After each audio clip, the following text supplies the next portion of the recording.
Hi guys, in today's video we are going to solve our another practical question. Okay, so let's see what the question is.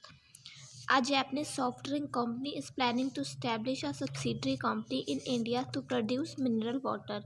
Based on the estimated annual sales of 40,000 bottles of mineral water, cost study produced the following estimate for Indian subsidiary. Okay then data देखो क्या given है। Material, labour, factory overhead, administration overhead. ये आपको total annual cost given है और ये आपकी variable की परसेंटेज गिवन है कि इसमें इतनी वेरिएबल है, जो बच गई वो क्या होगी, फिक्स कॉस्ट होगी। ठीक है, फिर आगे देखो क्या बोल रखा है। The Indian production will be sold by manufacturer representative who will receive a commission of 8% of sale price. No portion of the Japanese office expense is to be allocated to Indian subsidiary. Commission कितना है? 8% किसका? Selling price का। You are required to compute the cell price per bottle to enable the management to realise the estimated 10% profit on sale proceed in India. आपको क्या calculate करनी है? Selling price calculate करनी है। ठीक है, फिर देखो आपको सेकेंड पार्ट में क्या बोल रखा है। Calculate the break even point in rupee sale on the assumption that the cell price per bottle is ₹14। आपको क्या कैलकुलेट करना है? ब्रेक इवन पॉइंट किस में? सेल्स में निकालना है। अगर सेलिंग प्राइस कितना है पर bottle? 14। Okay, so let's see कैसे करना है। देखो सबसे पहले आपको क्या करना है? सेलिंग प्राइस कैलकुलेट करना है। ठीक है, तो आपको सेलिंग प्राइस कुछ नहीं पता, तो लेट सेलिंग प्राइस को हम क्या मान लेंगे? एक्स लेट कर लेंगे। ठीक है, फिर आपको क्या बोला था? उस पर कमीशन है कितना? 8% सेलिंग प्राइस का। तो सेलिंग प्राइस का 8% मतलब 8/100 इंटू एक्स हो जाएगा, तो 0.08x आ गया। फिर प्रॉफिट कितना बोला आपको? 10%। किसका? सेलिंग प्राइस का ही, तो 0.10x हो गया। फिर आपकी टोटल कॉस्ट के इनको सॉल्व करके आपकी टोटल कॉस्ट आ जाएगी 0.82x। ठीक है, फिर बॉटल्स कितना हम मैन्युफैक्चर कर रहे थे? 40,000। ठीक है, तो ये टोटल कॉस्ट है, तो 40,000 इंटू टोटल कॉस्ट कर दोगे तो आपकी क्या टोटल कॉस्ट आ जाएगी? 40,000 बॉटल की 32,800 इंटू एक्स। ठीक है, फिर अब देखो आपको वेरिएबल कॉस्ट परसेंटेज में गिवन थी। ठीक है, तो कैसे निकालोगे? सबसे पहले आपको क्या गिवन था? मटेरियल। टोटल एनुअल कॉस्ट कितनी थी? 2,10,000 और वेरिएबल की परसेंटेज कितनी थी? 100, मतलब पूरा 2,10,000 आपका वेरिएबल होगा। ठीक है, फिर लेबर, लेबर कितना है? 80%, तो 1,50,000 का 80% निकाल लोगे, आपकी लेबर आ जाएगी 1,20,000। फिर सेम 60% क्या गिवन है? Factory overhead. ठीक है, तो 92,000 का 60% 55,200। फिर 35% गिवन है एडमिनिस्ट्रेशन ओवरहेड। 40,000 का 35% निकालोगे 12,000 आ जाएगा। इन सबको प्लस करके आपकी क्या आ जाएगी? Total variable cost.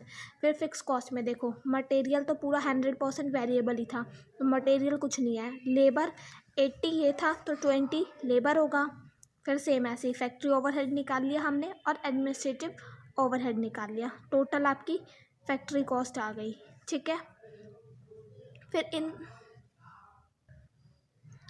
Total cost क्या होती है? Variable cost plus fix cost.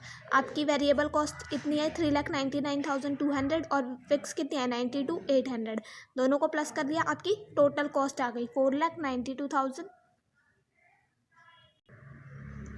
फिर आपने टोटल कॉस्ट कितनी निकाली थी? 32,800x, और ये आपकी वेरिएबल प्लस फिक्स है। फिर x उधर लेके जाओगे, इसको डिवाइड करोगे तो आपकी x की वैल्यू कितनी आ गई? 15। तो सेलिंग प्राइस आपका कितना आ गया? x ₹15 पर बॉटल। ठीक है, तो फर्स्ट पार्ट में आपको सेलिंग प्राइस ही कैलकुलेट करना था। अब सेकेंड पार्ट देखो। अब देखो वेरिएबल कॉस्ट बिफोर कमीशन। कैसे before commission? Total variable cost आपकी कितनी थी? 3,99,200 हम पर यूनिट में निकाल रहे हैं। ठीक है, तो फिर कितने के लिए? 40,000 के लिए, तो कितना आ गया? 9.98। ठीक है, फिर कमीशन कितना है? @8%। ये भी आपकी वेरिएबल कॉस्ट में इंक्लूड होगी सेलिंग प्राइस का। ठीक है, सेलिंग प्राइस कितनी? 15 का 8% 1.2, तो ये आपकी टोटल आ गई। टोटल वेरिएबल कॉस्ट कितनी आ गई आपकी? 11.1। फिर कंट्रीब्यूशन हम कैसे कैलकुलेट करते हैं? Sales minus variable cost. फिर आपको क्या बोल रखा है सेकंड पार्ट में कि सेल प्राइस अगर 14 है जब कैलकुलेट करना है, तो सेलिंग प्राइस कितनी आ गई? 14 माइनस में वेरिएबल कितना निकला? 11.1 माइनस कर दी, आपकी कंट्रीब्यूशन आ गई। और आपको क्या बताना था? ब्रेक इवन पॉइंट सेल्स में। फिर ब्रेक इवन पॉइंट का फॉर्मूला क्या होता है, फिक्स कॉस्ट अपॉन में कॉन्ट्रीब्यूशन। फिक्स कॉस्ट आपकी कितनी निकल के आई थी 92,800 अपॉन में कॉन्ट्रीब्यूशन कितना है 2.9, ठीक है। डिवाइड कर दोगे तो आपकी ब्रेक इवन पॉइंट किस में, कॉन्ट्रीब्यूशन है, मतलब ये यूनिट्स में निकल के आई कितनी 32,000 यूनिट्स, ठीक है। फिर आपको किस में बताना है, ब्रेक इवन सेल्स में बताना है। तो 32,000 और कितने यूनिट्स थे 14, ठीक है। सेलिंग प्राइस कितनी थी 14, तो 14 से मल्टीप्लाई कर दिया तो आपकी टोटल वैल्यू में आ गई कितना 4,48,000, ओके। अब देखो नेक्स्ट क्वेश्चन क्या है, क्वेश्चन नंबर 14। आपको क्या कैलकुलेट करना है, कैश ब्रेक इवन चार्ट, ठीक है। आउटपुट और सेल्स गिवन है कितना 10,000 units, selling price per unit कितना है 15, फिक्स कॉस्ट गिवन है 5,000 इंक्लूडिंग डेप्रिसिएशन ऑफ ₹1,000, ठीक है। फिर आपको क्या गिवन है, वेरिएबल कॉस्ट पर यूनिट कितना है 6 इंक्लूडिंग डेप्रिसिएशन 1 पर यूनिट, ठीक है। तो अब देखो कैश ब्रेक इवन पॉइंट कैसे निकालते हैं। देखो कैश ब्रेक इवन पॉइंट का फॉर्मूला क्या होता है, कैश फिक्स कॉस्ट अपॉन में कॉन्ट्रीब्यूशन पर यूनिट, ठीक है।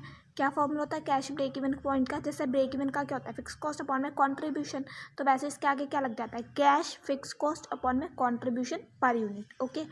अब देखो कैश फिक्स कॉस्ट कैसे निकलते हैं, फिक्स कॉस्ट आपको क्वेश्चन में गिवन होती है, बट कैश फिक्स कॉस्ट कैसे आती है, फिक्स कॉस्ट में तो डेप्रिसिएशन को क्या कर दोगे, लेस कर दोगे, तो आपकी कैश फिक्स कॉस्ट निकल जाएगी, ठीक है।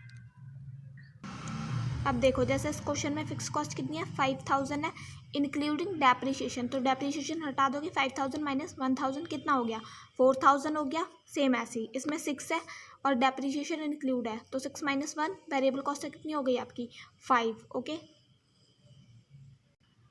तो देखो यहाँ पे कैश फिक्स कॉस्ट कितनी आ गई 5,000 माइनस 1,000 4,000, नीचे हम क्या लेते हैं कॉन्ट्रीब्यूशन, ठीक है। तो कॉन्ट्रीब्यूशन का क्या फॉर्मूला होता है, sales minus variable cost, sales कितनी थी 15, वेरिएबल कॉस्ट कितनी हो गई डेप्रिसिएशन माइनस करके 5, तो 15 माइनस 5 कितना बचा 10, तो आपकी कैश ब्रेक इवन पॉइंट कितनी आ गई 400 यूनिट्स, ठीक है।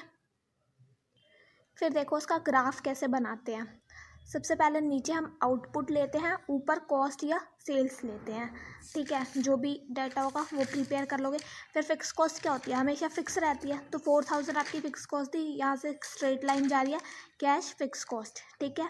इसके ऊपर से जो आपकी लाइन जाती है वो जाती है वेरिएबल कॉस्ट की, और यहाँ बीच से सेल्स, ठीक है। तो सिंपल ऐसे ही आपका चार्ट प्रिपेयर हो गया है, ठीक है।